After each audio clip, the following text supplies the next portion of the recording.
Hi, ladies and gentlemen, welcome to the Weekend Roundup. That is the venerable former fixer for Giuliani and Trump turned award-winning author, whistleblower, and just all-around fucking American hero, Mr. Lev Parnas. Give him a follow. At Lev Remembers, anywhere you find him, including YouTube, including Substack here. We'll get to a bunch of other activations today. We literally just started talking about this because breaking news. We're going to get to this today because Lev sends me this article today. And it's like, brother, check this out. And the article is you, literally pictures of you dealing with the same guys that are trying to fuck over Venezuela for their oil fields back in 2017. And they're at it again. And your article was Secret Oval Office War Council on Venezuela. Venezuela, Trump's oil grab is back on. And you put that out this morning at around 10 o'clock, 10:30. CNN just tried to just tried to scoop you. Well, listen, to be fair to them, Can't write this shit anymore, dude. listen, to be fair to them, they might have, also contacts and sources. I'm sure they have certain sources. So I'm not, knowing the players involved in this one, I put the letter out at 10 o'clock. I got this probably around 7 o'clock in the morning. You would say 6:30, 7:15, because it takes me about 2-3 hours to write a letter. Sometimes maybe a little longer. So figure that. But listen, you know me, Dean. It's not about getting a scoop. I'm not I'm not even a reporter, so I don't even know. It's about. I know you don't have a scorecard, but I do. You might be better than that, but I'm not. And I'm glad at least they're talking about it. I'm glad that Yeah. because this was supposed to be some secret meeting they were going to have. He was going to have, Hexuck there. He was going to have his chief of staff, Susie Wiles. Susie Wiles, also Raising Cane, General Kane, as he calls him, Raising Cane, his guy, and several other people, Stephen Miller and others. And this is, from what my sources have been telling me, he had a call with Maduro. The call did not go as planned. And now they are sitting up and figuring out where are they going to go? How are they going to go? And what is the plan of attack to be able to, because at the end of the day, this is regime change. This is going back to the same exact thing that as I wrote in my letter, that we were doing back in 2017, 18, and 19.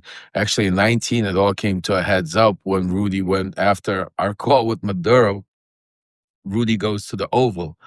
Literally, right after the call, we had the call at the BLT room upstairs in Washington, D.C. Rudy, literally, right after that, goes to the Oval to meet with Trump. But Trump was having a meeting with Pompeo, and Bolton were in the office. And Rudy walks in and starts talking about giving Maduro a soft landing, while Pompeo literally is talking about Guaido's invasion at the time to overtake Maduro. And if you read, even if, the funny part, if you go read even, what's his name's, Bolton's book, in his book, he writes there that when he left the Oval, he basically told Rudy to go fuck himself, because Rudy told me on his way to the Oval that, Bolton is on our side, he goes, because I'll never forget, he goes, because I got Bolton his position. I told Trump to give Bolton his national security position. So he gets in there, then Bolton tells him go fuck himself. Rudy was so pissed off about all of that. And that's why, I would recommend to everybody that if you really want to know what's going on right now with Ukraine and Venezuela in particular, I mean, and I'm not doing, this is nothing but telling you, go get the book. I'm telling you, this primarily, majority of this book has to do with Venezuela and Ukraine and what we did there. I mean, today's letter that I put out there was just a little piece of what transpired.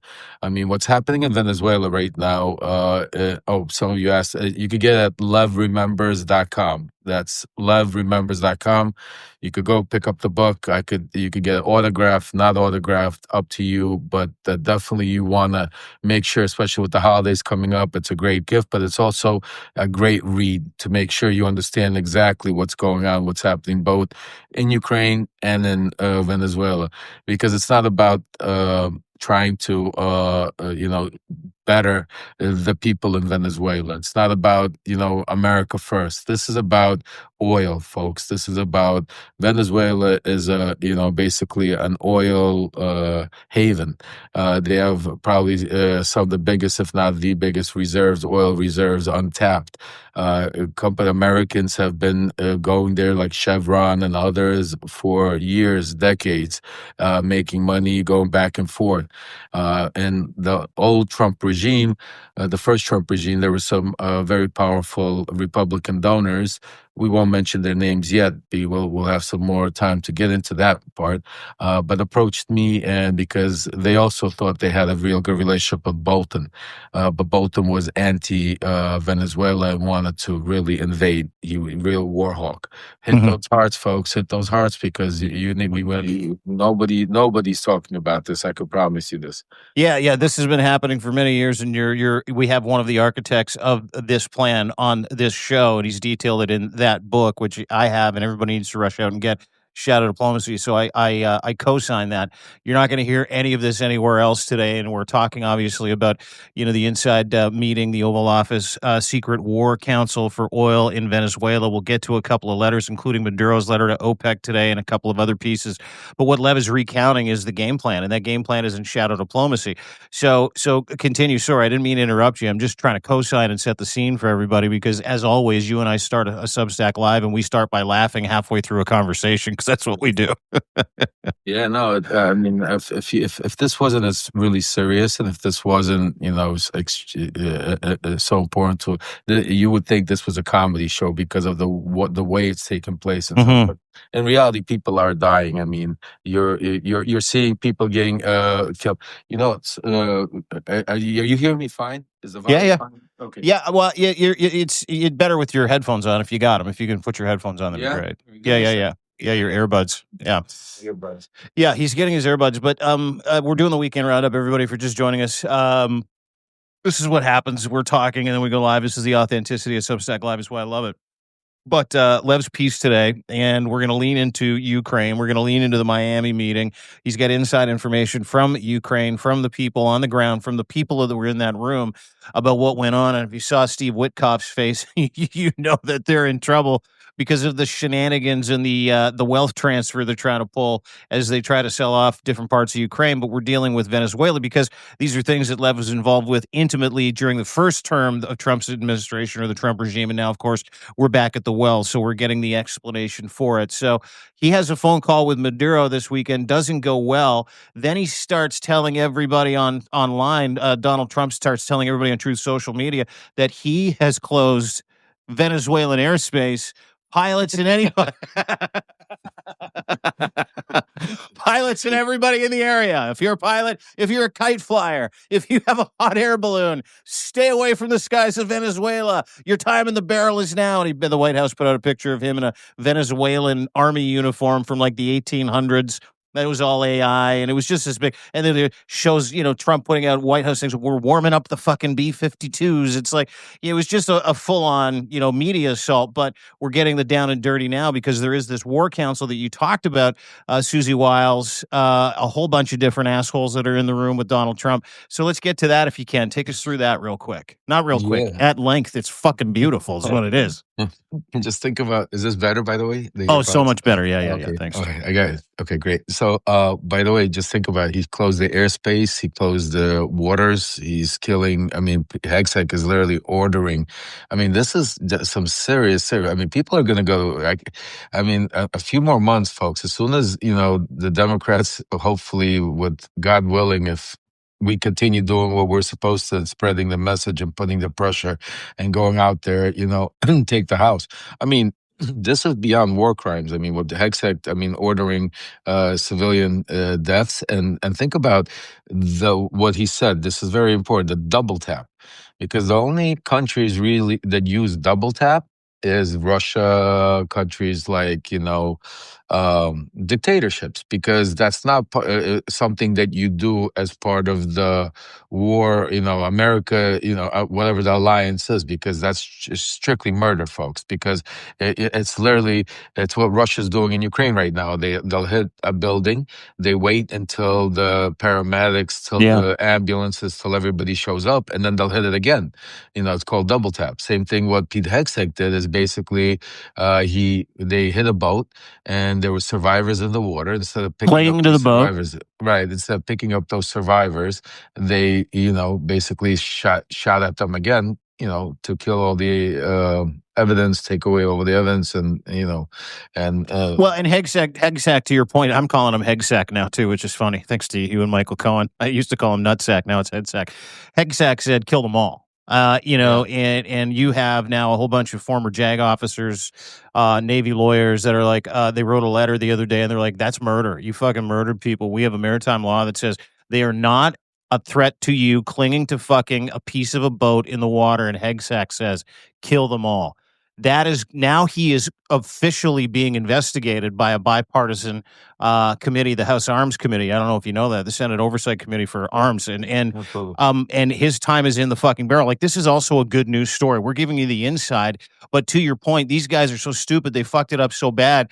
They're now on the hook for war crimes and extrajudicial murder in different countries, and we still haven't dealt with Venezuela yet. Yeah, I mean, and it's all part of it. And, so basically taking you guys back a little bit, so a little story time with Lev. This is back at 2019. This is similar to what was going on.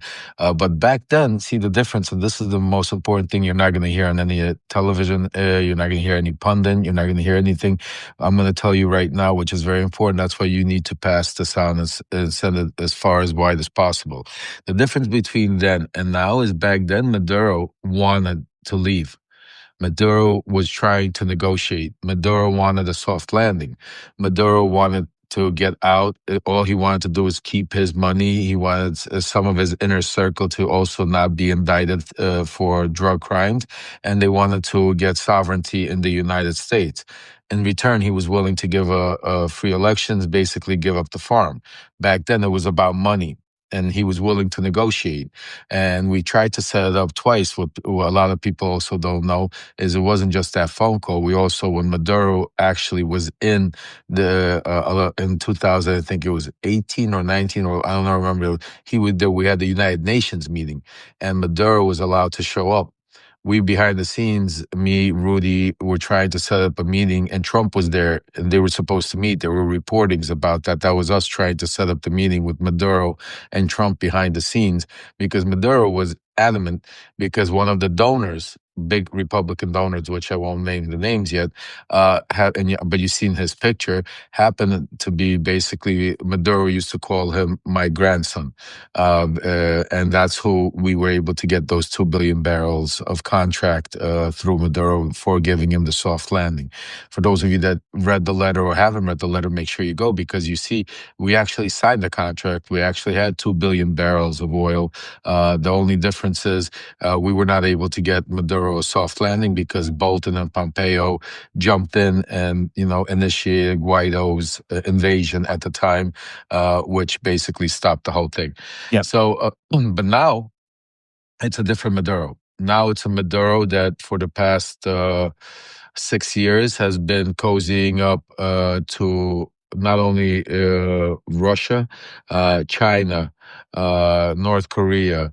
This is a Maduro that has made tremendous amounts of money in the past 6 years staying in power.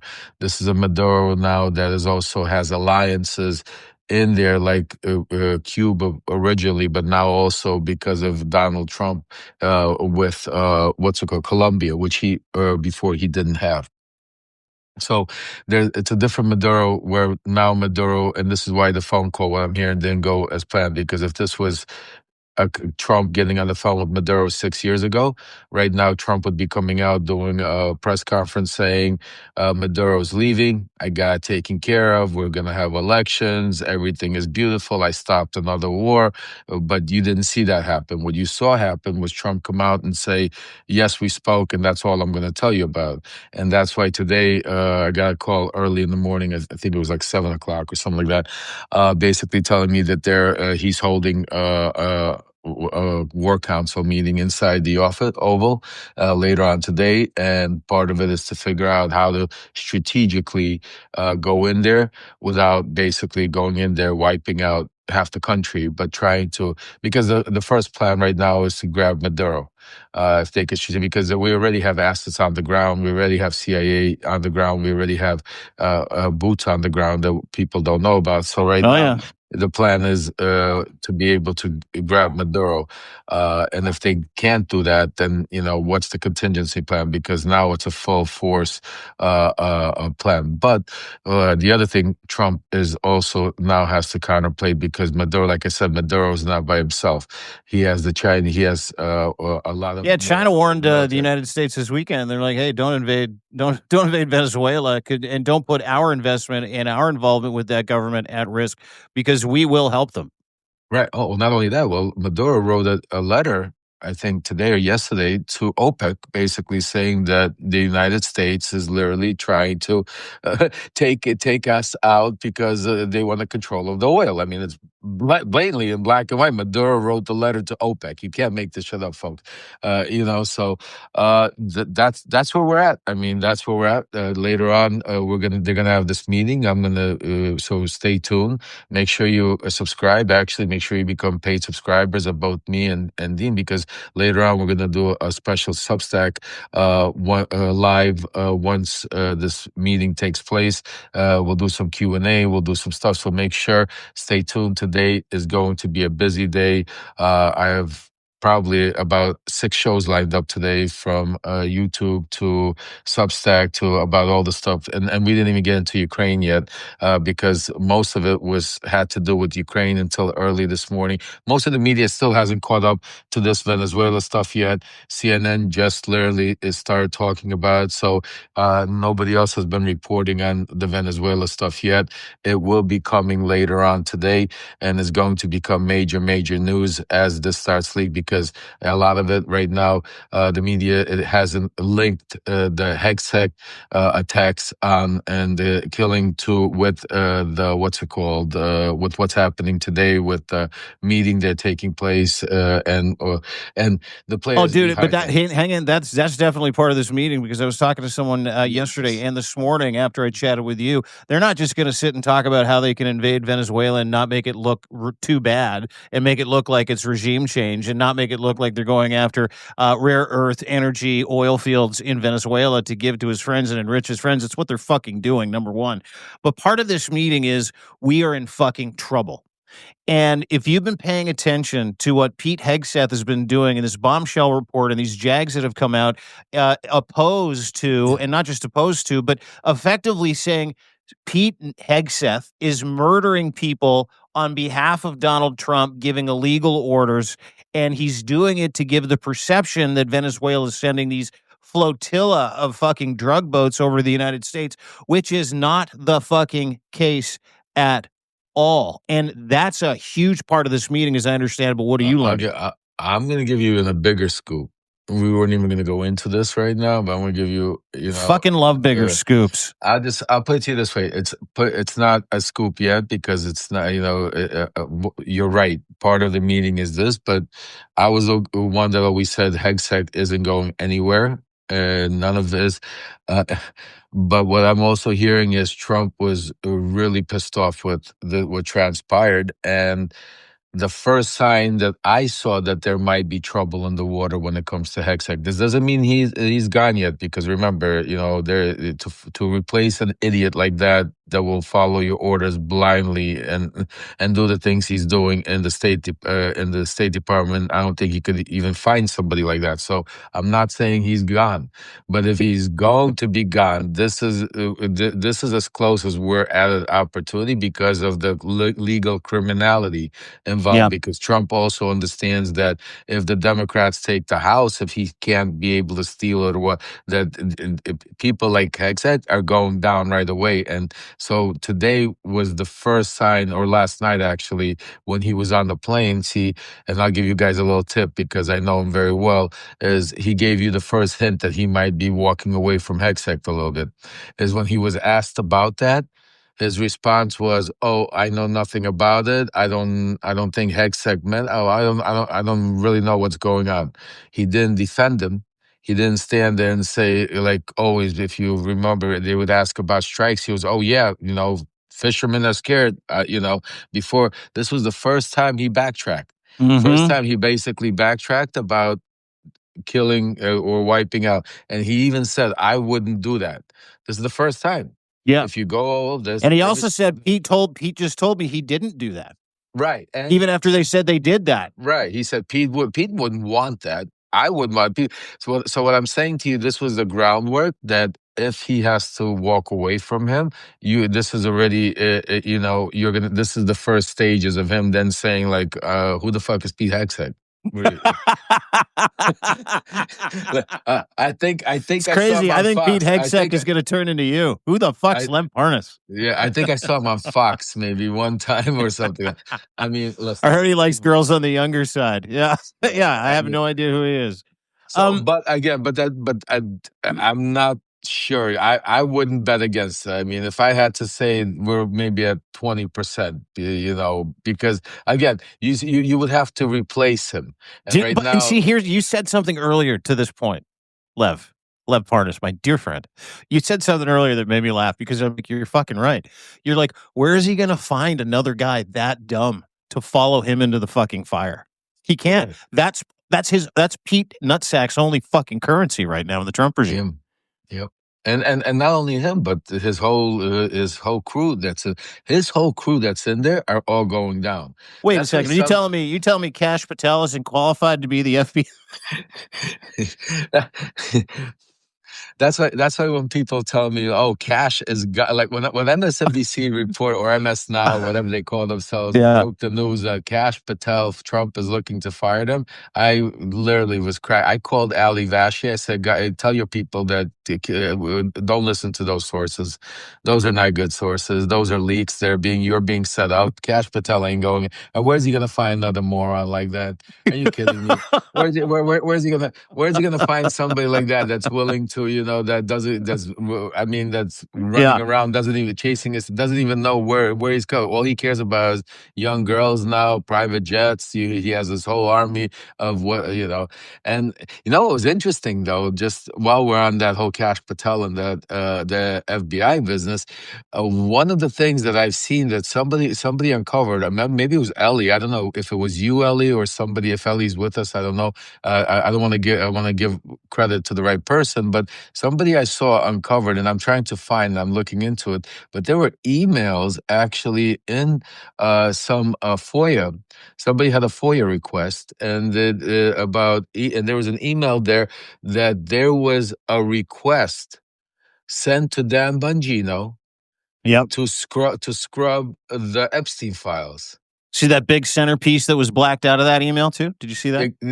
Exactly. Did you see? But Yeah, you yeah. saw there was no reason. And that's what I'm saying to you. They wanted him to jump, and he turned around and told him go screw themselves. He Yeah. said, I'm not doing it. And That that's was why the Bongino email. That was the one that he's like, fuck you, I can't do this. I'm not going to scrub the fucking Trump's name out of the files. Correct. Was it Allison Gill? If it was Allison, give Allison all the credit. Whoever it was, guys, definitely that was a great, because it basically validates everything I've been telling you for the past 3-4 months. I've been telling you, Dan Bongino. Besides me, there's nobody that's been screaming Dan Bongino. Dude, you know what you do? We need to get you a red hat that says Lev was right about everything. Oh, Trump would hate that. Trump would hate that. We should. I'm telling Tell you, me, we have to do it. We got to do it. Lev is right oh, about everything. Jason Leopold. It might be Jason Leopold, guys. You Oh, might that be put out that tweet. Jason. Yeah, Yeah, you might be because Jason's yes, great. you might. Jason's also like again. Whoever did it, credit to them. It was a FOIA request. If you guys could get, I'm looking for it actually also because that is part of a bigger story that we're working on, and that, like I said, part of my strategy, part of the GoFundMe that I got put together is to go to Washington D.C. and Yeah. is to confront Dan Bongino. That is one of the plans that we're going to expose him. We're going to grab some cameras. We're gonna grab some people. We're gonna grab some security, and we're gonna do, basically what they do to you, to us, basically. The Laura Loomers, the Benny Johnsons, the Alex Jones. I know how it is. I've been there, done that. So we're gonna do the same thing. We're gonna stake out. We're gonna find, Dan Bongino. We won't let him live, and we're gonna put him on the spot, brother. It's time to answer. And believe me, and not It's only Dan time to Bongino. get some answers. And not only Dan Bongino, there's a lot of them. That's why I beg and plead of you guys, whatever you can, continue Yeah. contributing to the GoFundMe.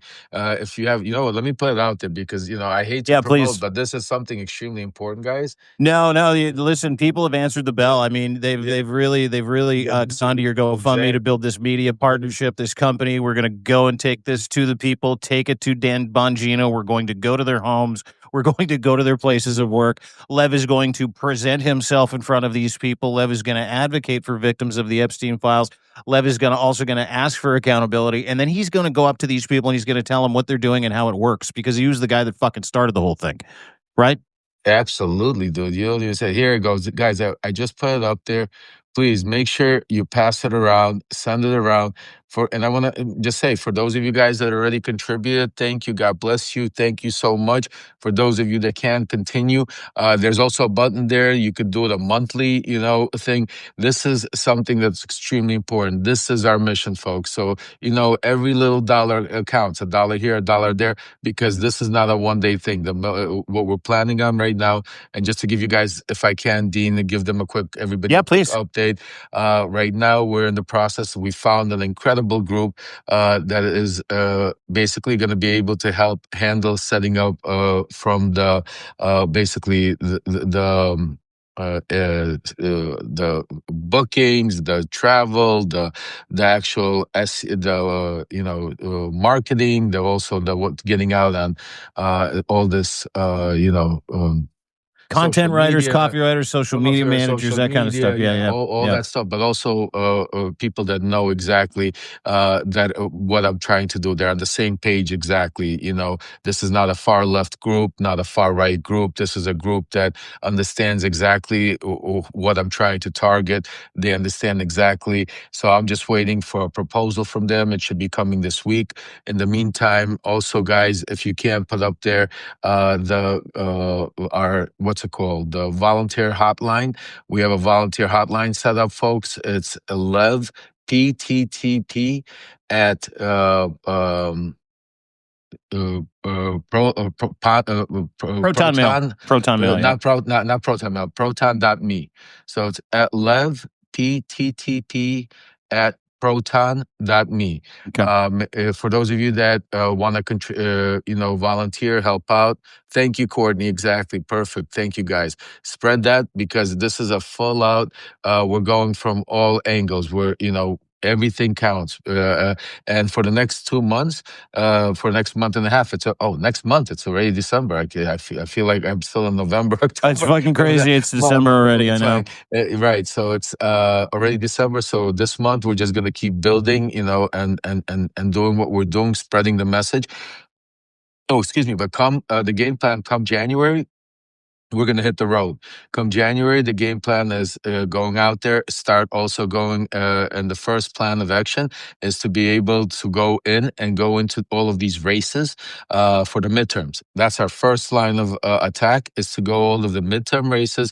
We're already also going to, the group that I'm talking on, they have going to get in touch with all of the different races, see how we could participate, help out, town halls, go in there, do PSAs, everything anything that we could possibly imagine to be able to go in there and really do, because we only need not only the House, we need to try to take over the Senate, because then, folks, it's going to be a different ballgame. So please share the GoFundMe. For those of you that can't go GoFundMe, you could do it. We have plenty of different ways to contribute, share. But the number one thing is subscribe, and build a platform, because that's what builds it. The algorithm. Subscribe. That's the number one thing to me, to Dean, to other independent journalists, because that's for free, guys. Make sure you do that. And obviously, the paid subscriptions build this platform and allow guys like Dean to do it full time, and instead of trying to just go on the corner somewhere and play the guitar and pick up an extra couple of shekels. You know what I'm saying? I can't play the guitar. I can play drums poorly, but nobody wants to watch that. Yeah, please subscribe. Listen, it's never been more important. They are on the run. They are being investigated. You have 47. I counted. Cohen did a great piece about this, actually. 47 Republicans are going to quit, or have quit already. It is going to happen before the midterms. But there is still a bunch of shit that we need to get to today, and that shit lies around that meeting that happened in Miami with, I don't know, did you see Steve Witkoff's face? Did you see in Miami, in the meeting with Witkoff, Kushner, and Rubio? First time Rubio's really fucking been involved. We'll get to a great question that you asked on social media about Rubio. And the Ukrainian delegation Zelensky sent over, who looked very fucking serious and not really fucking happy when they found out that Steve Witkoff had been negotiating for Putin, with Trump, for Trump, trying to enrich himself in the process. And I don't know if you saw his body language. We'll get into the inertia of the meeting and what you're hearing from the inside. You got a big smile on your face. It's going to be a good one. But Steve Witkoff showed up, had his head down, pushed the fucking table away from himself so he could be as far away from the Ukrainian delegation as possible. And he didn't say a fucking word. He just sat there, shit-eating fucking grin gone, any happiness in his face gone. And Steve Witkoff looked like he had just seen the fucking devil. What happened in that meeting, Lev? Well, I don't. He did see the devil. It was a different play. Yeah, knowing these guys, let me tell you what was really taking place. Steve Witkoff wanted the media out of there already, so they could, put down the hammer.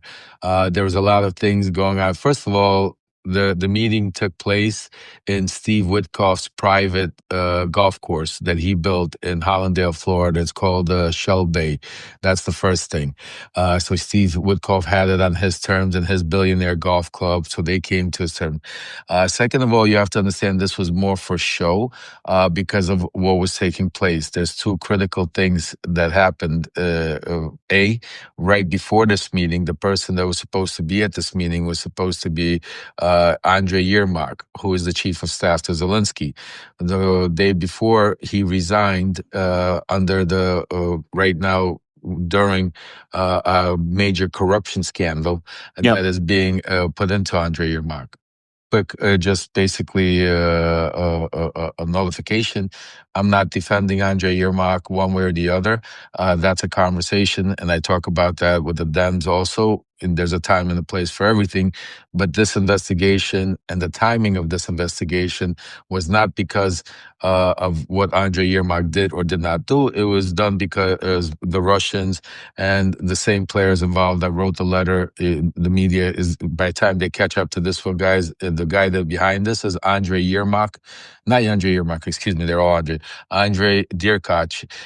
For those of you that, if it sounds familiar, it's the same person that was involved with me, Rudy Giuliani, then ended up with Rudy Giuliani sending information about the Bidens. He then ran away from the country of Ukraine for treason. He was the minister of Ukraine, and now he is a senator in Russia. Just so we understand, he is an official senator in Russia, and these leaked tapes and everything, the investigation happened while he was in Ukraine. He's on these tapes. He's the one that's produced these tapes, and these are the tapes that were delivered by Kirill Dmitriev in October with the 28-piece surrender plan, which nobody mentions. They only talk about the plan, which they just caught up to. But this compromise for the past month and a half and more has been spreading like wildfire on social media, on right-wing propaganda, on mega, on Ukrainian to about this corruption, and to the fact that now they need to get Yermak out of the way. They need to get Zelensky out of the way. Yermak is the first stage. What I'm hearing is that, as crazy as it sounds, I don't want to confirm it yet because but there's a major push going on Zelensky that, some people are telling me that Zelensky might actually fold and leave in January. In January, we might see, because there's a major, major push going on. You're hearing it here first. I'm telling you, this is just the beginning. Because where's that push coming from? Obviously Russia, but is Trump and the Trump regime trying to get him out? Yeah. No, it's they told him to take it or leave it. Rubio is trying to see. Rubio is not in tune with everything that's going on from both sides. Rubio is playing the trying to, because he has the title Secretary of State, so he has to be involved and talk back and forth, just like the guy that was at the meeting from the Ukrainian side. This was his first part of these talks. He was never involved, leading these talks. So in the most crucial time, you have Rubio and a guy from Ukraine that neither. Just think about this: the guy that were leading the conversations from the Ukrainian side and from the American side are not the guys that are going to see Putin. The guys that are going to see Putin are the guys, Witkoff and Kushner, who were sitting on behind the scenes and doing that. You know what I'm saying to you? So, so this is. Okay, so help me understand a couple things then. What happened in that meeting? Because we got the eternal Trump praise of we're so close. They've been close for months, haven't been close to a deal. How close are they, and what were the stipulations, and what did the United States threaten this delegation with behind closed doors? Do you know? Hold on a second. One of my sources is just texting me right now. Hold on a second. Probably watching this. I love real-time source updates.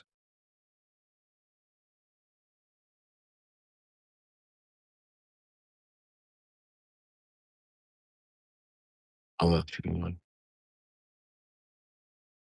We could have a good one here, folks. They're all good ones, but this could be a good one. There's a couple thousand people watching right now. Yeah. What did you say? What were you, while I'm on the phone, what were we saying about? What did the United States, what did the delegation behind closed doors in Miami use to threaten or try to assuage the Ukrainian delegation with, and what was part of that regime change? Like, did they say you got to get rid of Zelensky as well? Well, not in this meeting, because in this meeting you had Rubio there, and Rubio is not part of the actual conversation, and so basically this conversation was again fluff. Fluff meaning, like, Ukrainians gave him what they thought is important. Rubio agreed, because remember, Rubio is not a Vladimir Putin, supporter. Rubio, his whole career has been, against Vladimir Putin. So, he's not on that fully same page, even though he's brainwashed by Trump. So as far as this was like basically for the cameras, because it was like the Ukraine right before they're going to Moscow to negotiate. It's like they've negotiated, they fine-tuned the plan to now go speak to Putin. The whole thing about it is neither Rubio nor the guy or Obanov, whoever was on the other Ukrainian side, were part of negotiating this plan, have nothing to do with this plan. And the plan that they're putting together, the fact that they're even putting this plan together, I've reported that my sources said that Putin already discounted that plan.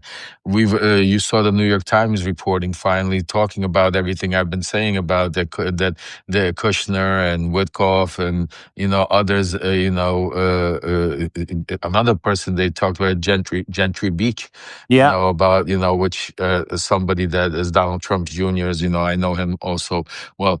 So what I'm saying to you is, that's why they came out and said the same exact thing, that, that we're on talks, it was that's why Witkoff was sitting there. Why you saw him there is because for him it was a waste of time, Mhm. because he understood that all that conversation meant nothing, because they have a plan.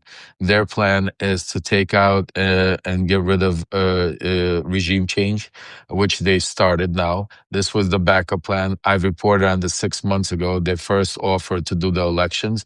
Now, part of, and this is where I think Zelensky, is going to, because part of the plan, which they're now, how they're fine tuning it, is to put a time frame in. They trying to give Zelensky a way out by putting a time frame for to hold elections. Mhm. So, which would be obviously corrupt. So, what I'm saying to you. So, Mm. Okay, I, so what's funny is that I put out a piece this last weekend. I would encourage everybody to read it, because this isn't happening in a vacuum. This is a $2 trillion cash grab for Trump, Putin, and all their pals. That's what this is. And knowing that there is like a fucking six alarm blaze going on between Trump, Putin, how they've got these sham meetings in Miami, knowing there's a different plan to get them to, capitulate, surrender, so they can carve up parts of Ukraine for Trump and all their friends. And it's funny because the Gentry stuff led back to Don Jr., who wants a piece of Nord Stream 2. That was in the piece that I wrote, which is highly sourced information, which most of it comes from my friend Lev and the spiderweb of reporting that comes from the stuff that he does only, weeks or months later by mainstream media outlets. So the interesting part here for me, as we have this conversation about not just Ukraine, but it's the EU's response and Canada and the coalition of the willing. Rumors now that different EU leaders are hurriedly getting behind closed doors to talk about what their nuclear option is if Trump indeed does this, indeed goes all in, tells Ukraine, I'm fucking done. You're going to give these guys the land. The EU is set to step in with serious, serious devaluation of the United States dollar by selling T bills, treasury bills, bonds, and collapsing the US dollar. And they're also talking about some kind of military assistance that isn't handing over weapons, handing over money, handing over training capability, possibly boots on the ground. I don't know what you've heard, but that was a stunning admission that was put together this weekend. And I cobbled a post together, and I would encourage everybody to go read it, deanblundell.substack.com, which really kind of lays out how the EU behind closed doors is getting ready for that nuclear response. It's a one-shot arrow. If you're going to destroy the U.S. dollar so they can't do business with Russia. But I don't know what you've heard, and would love to kind of pick your brain, because this is people were very, very, very happy to read that piece that the European Union and Ukraine, they're not going to go lightly. you're making me give so many breaking newses on this one little thing, dude. You're killing me. I got 6 shows to do today. They're gonna kill me. They're like, they want exclusives on some of this stuff. They're like, All right, just give us what you can, and then point to another show, and then you can break it there. But I like mean, that's I'll give it to you, but we're good. Definitely, if you guys follow Real American, I'm gonna be on there at 4 o'clock. I got another. I think CNN reached out finally. I might do one with them. I'm still contemplating if I. Anyway. Let me put it to you this way, and actually, it's so crazy how it works, because that's what one of my sources was just actually sending me, that this might backfire so badly for Trump and the Mhm. Russians, like you're not even ready for. So I'm gonna give you a little what really I think is going to have us is going to happen. Zelensky's going to go soon, but who's going to take charge of instead of Zelensky is, it's like that question. Be careful what you ask for. And that regime change is, there's a guy there that the country loves, that they can't buy. That the Trump administration has tried to already buy, but he's hardcore Ukrainian. His name is Zaluzhny. He's an ex-general. He's been in UK. and he just arrived with his wife in Ukraine from the UK, and posted saying it's good to be home. Mm. So what I'm saying to you, what I'm saying to you is, you heard it on this the Dean and Lev weekend special first, that you might see Zelensky go, but if Zelensky goes, you're going to see a major takeover by Zaluzhny, which I think, in my opinion, would be a much better, which would be better for the country right now, would be worse for, and not because I'm not a Zelensky fan, or because I'm against Zelensky, or absolutely not, folks. Zelensky, what he did and what he was able to do was incredible. I always talk about the fact that he did not fold while we put pressure on him, even in the first administration, Yeah. because things would have been so differently. Absolutely, I agree with you. 100%. He's a hero. But you need Zelensky to keep that from you. You can't have them right now destroy Zelensky, because what they're planning on doing, folks, is, trust me when I tell you, the corruption, the media campaign, the pressure, everything. Just see, this is what a lot of people don't understand. Just the accusations during a time of war and Yeah. during what's it called is very, so just, I'm telling you, from strategical, I could tell you, I know everybody loves Zelensky, and he's incredible, but also, Zelensky is not a military guy, keep in mind. You know what I'm Hmm. saying to you? Hmm. And he's done incredible, and again, I give him all the props. And do I want to see him leave? No. What I would recommend is to have Zelensky in there with Zaluzhny together. Maybe Zaluzhny becoming his right hand instead of Yermak. That's another play that might be taking place, folks. So that's why I said this is not like, I didn't say definitely Zelensky is out the door, but the plan right now that the Trump administration, the plan that what's it called, and all of you, I recommend you take a look. This is who I'm talking about. Here, guys. He's the actually he's right now he's the UK ambassador to the UK from Ukraine. This is who the guy I'm talking about. His name is Zaluzny. Look it up. Trust me when I tell you.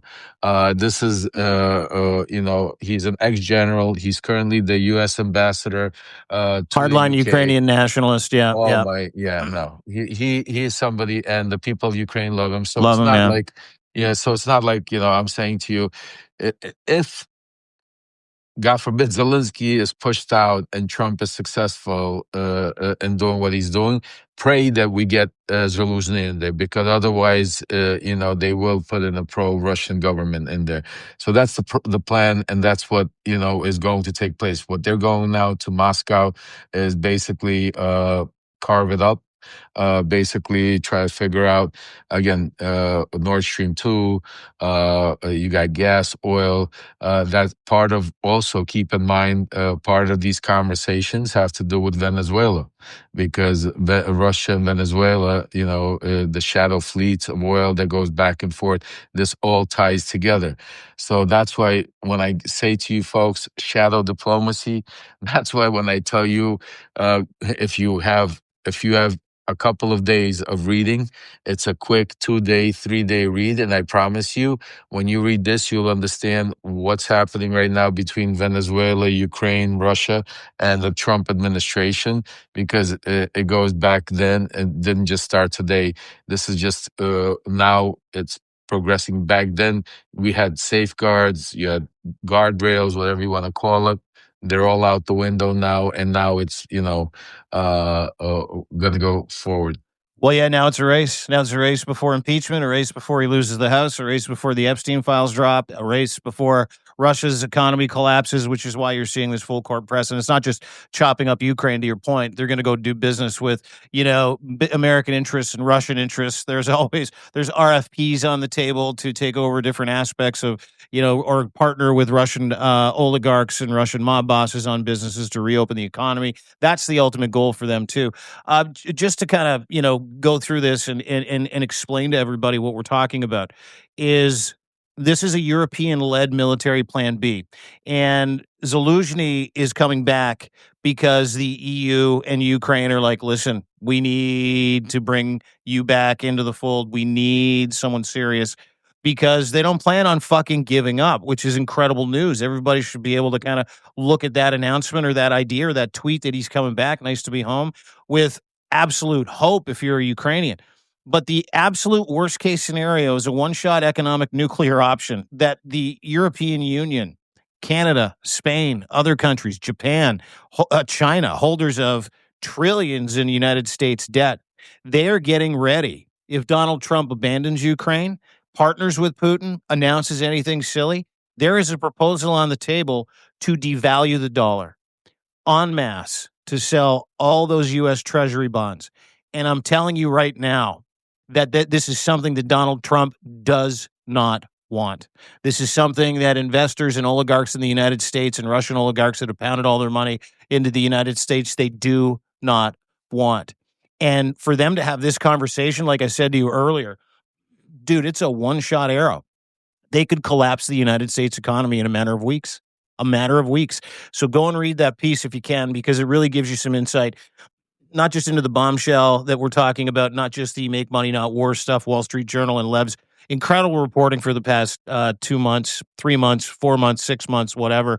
It also kind of lays out the cash grab and kind of gives you, it climatizes you to the idea and the understanding that all is not what you're told it is, and that Donald Trump will stop at nothing to outrun his demons, his past, his criminality, and Vladimir Putin is on the verge of fucking collapse. That's the importance of going all in with Ukraine to defeat Russia in Ukraine, to your point. 100%, brother. And that's why we need, every one of your support, help, man, means a lot. For those of you that support Ukraine, mostly everybody, I think everybody on this platform does. God bless you. Thank you. It's going to get worse before it gets better. Yeah. And I always tell you that. I always tell you I'm not going to sugarcoat it for you. It's winter time there now. These attacks are continuing. While we're talking about conversations here, but in the meantime, right now, they're being what the Russians are doing is because they cannot win on the battlefield. And when I say battlefield, is the southern part of Ukraine where they're at a standstill, where they can't the Russians can't push forward, and you have constantly fighting back and forth. So what Russians are doing is they're doing terroristic acts right now, and sending missiles and sending drones into populations like the center, Kiev, civilian location like Lvov and other places, to be able to instill chaos, to instill fear, to mental psychology, just to terrorize the population into surrender. And that's the sick part, that we as an American leadership are sitting there allowing this to happen, allowing another country to be just think about this, folks, and I'm sorry I'm all over the place sometimes when it comes to this, but there's just so many different things that are happening. And then when you sit back and think about all of this, media hoopla about the letter that Melania Trump wrote to Putin about the kids. Remember all of that? Remember how they had these conversations? Melania wants the kids, and you had Kirill Dmitriev talk about, yes, we should do the kids and talk about kids. Even in this 28-piece plan, they didn't even put a simple thing like returning the kids.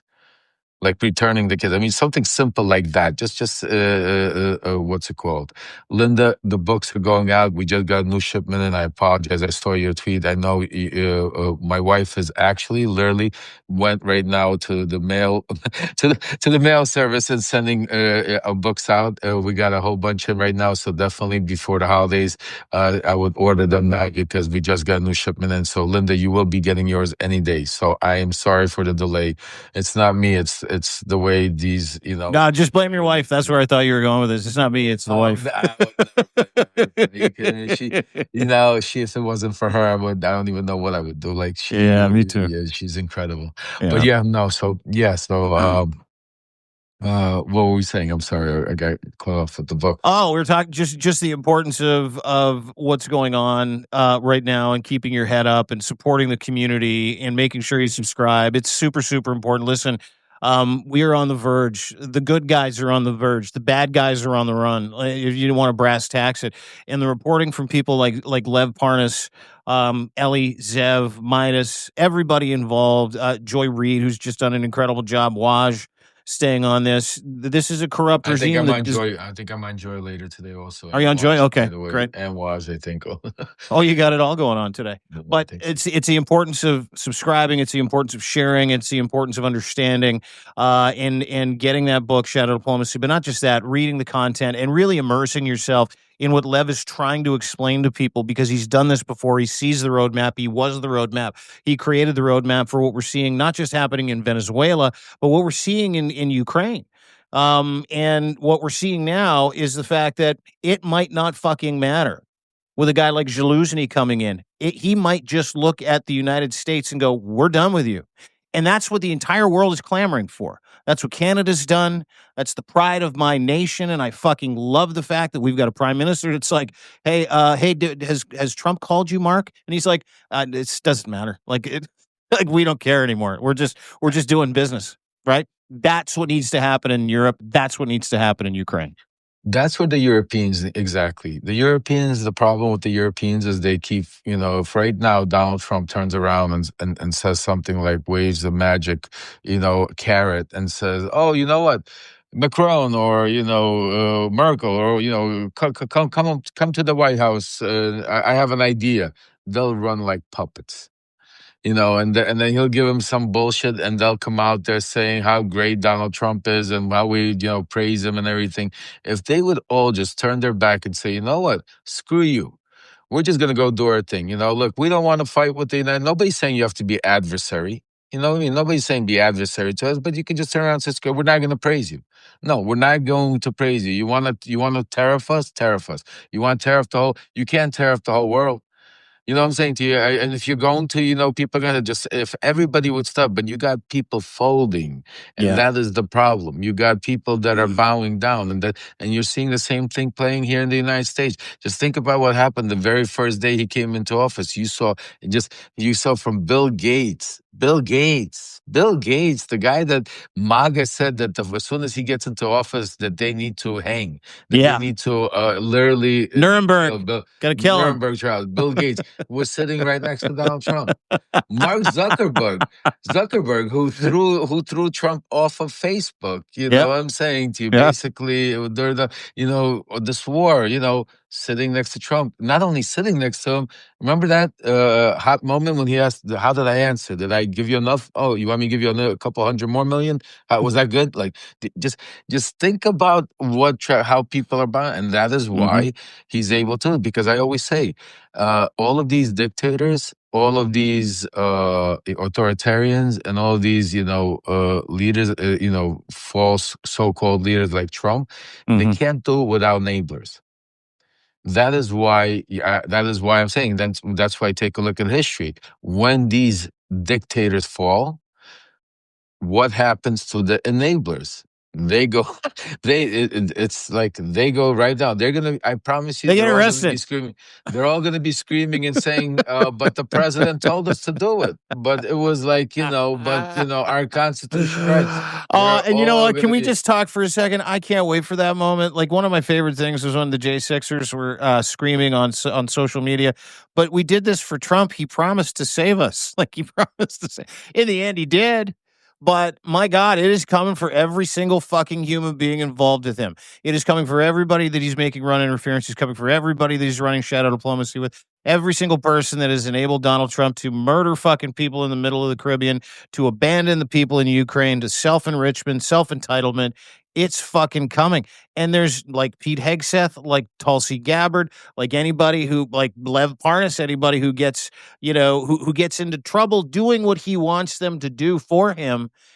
He is going to sell you down the fucking river so fucking fast. That man on this screen, that beautiful human being you see on the screen, this award-winning whistleblower, Lev Parnas, did time for him after buying it all, after helping him, after engaging with him, after being a tool for Donald Trump. That man right there is fucking, if he's not patient 1 or 0, he's patient 2 or 3.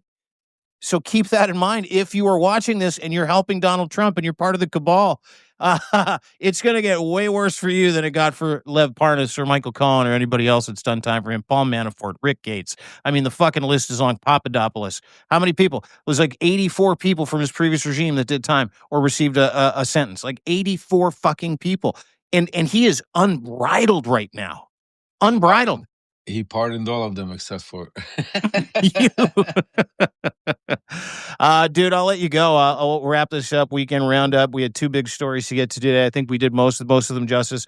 Your reporting is incredible. Everybody go to Lev Remembers right now. Make sure you give him a sub, paid Thank sub. you, my brother. Absolutely. Hit those GoFundMe links in there as well. Not just for the media empire that we're trying to build with you, for you, because we are you, but also the Ukraine fundraiser, the GoFundMe. They've raised the actual ceiling for the GoFundMe target because they need to send more stuff to the front lines, including hygiene packs, warming packs, food, that kind of stuff with Voice of Ukraine. So please make sure you go and hit that as well. Subscribe to Lev. You'll learn what's happening 3 months before everybody else. That can't be a bad thing. I love you guys, Dean. Have a great day, Talk guys. to you soon, I'll buddy. see you during the day. Take care. Have a great one. You bet. We'll watch for you today. You'll be all over Substack. Lev Parnas, ladies and gentlemen. Lev Remembers is where you can find him. Thanks for showing up to the weekend roundup. I got to go walk my dog. But before I do, we'll be back with the 5-stack Zev. So many of these guys in my life. Just one consonant away. Zev Lev. Zev Shalev from narrative.org is going to join me for the 5-stack. We'll go over the 5 biggest stories of the day. Apologize for not being here last Thursday or Friday. It was American Thanksgiving, and we needed a blow. You probably needed a rest from us as well. We're back today, 3 o'clock. So please subscribe and share this and tell your friends. The 5-stack will be coming, 3 o'clock. If you want, so many moving parts. If you want me to brass tacks today's conversation, Donald Trump is a mobster who is connected with mobsters in other countries that also own their governments. Russian mob runs Russia. The Russian mob now and the American mob and the oligarchy mob, Proud Boys, that kind of shit, racist mob, delinquent mob, Christian nationalist mob. They run America. And they want to do business together so badly to hide 40 years of criminality between both mobs that they're willing to co-sign the genocide of Ukraine, murder people in Venezuela, and on the way, enrich themselves with oil and rare earth and contracts that don't fucking belong to them, that belong to sovereign nations. So I hope that cleared it up, because that's what's happening. Fuck, I can't wait to see Pete Hegseth in jail. It's going to be awesome. Have a great day, everybody. Don't forget to subscribe. We've got 50% off today. Flash sale. I forgot to tell you that. I'm terrible at this. I'm a terrible, terrible entrepreneur. Today, Cyber Monday, I didn't do any Black Friday deals because I can't stand that shit. But today I wanted to say thank you. Happy Thanksgiving, and stay out of your way on Thanksgiving weekend. And so we have a 50% off annual subscriptions today only. So if you want to sign up, you want to gift a subscription, you want to upgrade your monthly, awesome. Would love for you to do that. If you don't, you just want to sign up for free, God bless you. I'm so grateful for all of you. No matter who you are, we have monthly founders, never pay again. You just pay the one time. But more importantly, thank you. Share this. And thank you for spending some time with us. We had a couple thousand people on that live. About 1,100 on my end, and I think about 1,500 on Lev's end. On the weekend, we did about 4,000 people, and I'm not pimping those numbers, but I'm just telling you because this community is growing so fast because people get answers here. It's really like an honor to be able to act like information Sherpas in a post-truth society during information warfare season, SZN season. That's how the kids say it. It's cool. So that's why we're here. We're not going anywhere until this prick's gone. And until people start getting frog marched to Nuremberg or the ICC in The Hague, because that's what's up. Have a great day. We'll see you at 3 o'clock for the 5 stack. DeanBlundell.substack.com. Thanks, everybody. Bye.